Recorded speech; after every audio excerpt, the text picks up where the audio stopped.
গৰু বিহুৰে বাগৰিল অসমীয়াৰ এটা বছৰ কাইলৈ অসমীয়া নৱবৰ্ষৰ প্ৰথম দুদিন পহিলা বহাগৰ খণ্ডিখনত ৰঙালী ৰঙেৰে বুলিছে জাতীয় জীৱন আকাশে বতাহে মুখৰিত উৎসৱৰ মধু আলোড়ন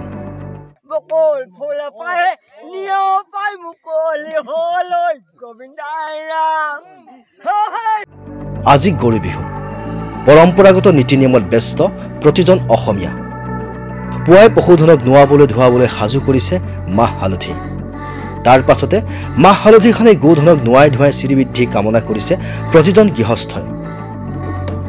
ৰাজ্যৰ প্ৰান্তে প্ৰান্তে প্ৰতিখন গাঁৱৰ পশুধনৰ গৃহস্থৰ মাজত দেখিবলৈ পোৱা গৈছে অফুৰন্ত আনন্দ উল্লাস গাঁৱৰ চহা কৃষকসকলে সাতাম পুৰুষীয়া ৰীতি নীতি মানি পালন কৰিছে গৰু বিহু ঢোলে ডগৰে অফুৰন্ত আনন্দ উল্লাসৰ মাজত ওচৰৰে নৈ বিল পুখুৰী আদিত পশুধনক গা ধোৱাত ব্যস্ত আনহাতে আকৌ কোনোৱে পৰম্পৰা অনুসৰি ঘৰতে পশুধনক গা ধুৱাই লাও বেঙেনা হালধি পশুধনৰ গাত ঘঁহি প্ৰতিজন কৃষিজীৱী অসমীয়া লোকে গাই গৈছে লাও খা বেঙেনা খা বছৰে বছৰে বাঢ়ি যা মায়ে সৰু বাপেৰে সৰু তই হবি বৰ গৰু আমাৰ যিটো এই বছৰৰ ভিতৰত আমি যেহেতুকে গৰু গা ধুৱাওঁ মানে বছৰৰ ভিতৰতে আমি গৰু গা ধুৱাই দিওঁ আৰু ৰুচি আমি সম্পূৰ্ণ নতুন ৰুচি দিওঁ আমি লাহনী গৰু আমি গা ধোৱাৰ কাৰণে আমি লাহনী নতুন গৰুৰ কাৰণে আমি দুটা চুবাৰ কাৰণে যদি আমি গৰু গা ধুৱাব আৰু সেই টাইমতে মানুহ আমি গা ধুৱাই দিম আমি তেতিয়া তেখেতে যিটো কোৱাৰ কাৰণে আমি যিটো আমাৰ দেখা আমি এইটো নতুন বছৰ আমি বহাগৰ নতুন বছৰ আজি কাৰণে দেখাৰো আমি তাৰমানে গা ধুৱাই দিওঁ গৰু গা ধুৱাই দি আছোঁ আমি যিখিনি আমি চবকেইটা আছোঁ আমি তেনে হাই কাজা নকৰোঁ মানে যিমান ধেমালি কৰি আছোঁ ব্যতিক্ৰম নহয় অন্যান্য জনগোষ্ঠীৰ লোকসকলো নিজৰ সাতাম পুৰুষীয়া পৰম্পৰা অটুট ৰাখি পালন কৰিছে গৰু বিহু যোগাত আছে পৰম্পৰাগত খাদ্য সম্ভাৰো এনেদৰে গৰু বিহুৰ দিনা পুৱাৰ ভাগত গৰু নোৱাই ধুৱাই মুকলি পথাৰত মুক্ত বিচৰণৰ বাবে এৰি দিছে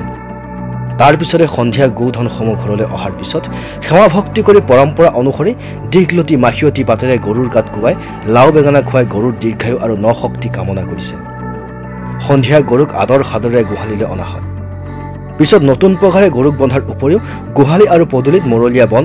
অগৰু বন আৰু তোহৰ জাগ আদি দি মাখিয়তী গছৰ পাত তথা ন বিচনীৰে বিচি পিঠা পনা খোৱাও দেখিবলৈ পোৱা গৈছে সমান্তৰালকৈ ঐতিহ্যমণ্ডিত বকুৰ শ্ৰী শ্ৰী মা পাৰ্বতী দেৱী মন্দিৰতো গৰু বিহুৰ দিনা সু উচ্চ পাহাৰ বগাই দেৱী মাৰ শ্ৰীচৰণৰ আশীৰ্বাদ ল'বলৈ ভিৰ কৰে হেজাৰ হেজাৰ ভক্তই উল্লেখ্য বিষয় যে লোকবিশ্বাস অনুসৰি ৩০ চ'ত অৰ্থাৎ আজিৰ দিনটোত শ্ৰী শ্ৰী মা পাৰ্বতী দেৱীৰ শ্ৰীচৰণৰ সেৱা ল'লে মনোবাঞ্ছা পূৰ্ণ হয় সেয়েহে ৰাজ্যৰ ভিন্ন প্ৰান্তৰ পৰা দেৱী মাৰ চৰণত এবাৰ দৰ্শন কৰিবলৈ ভিৰ কৰিছেহি সকলোৱে এনেদৰে আজিৰ এই বিশেষ দিনটোতে নিৰ্দিষ্ট পৰম্পৰা অটুট ৰাখি উলহ মালহেৰে পালন কৰিছে গৰু বিহু আৰু লগতে প্ৰতিজন অসমীয়া স্বাগতম জনাইছে অসমীয়া নৱবৰ্ষটোক news desk report my news any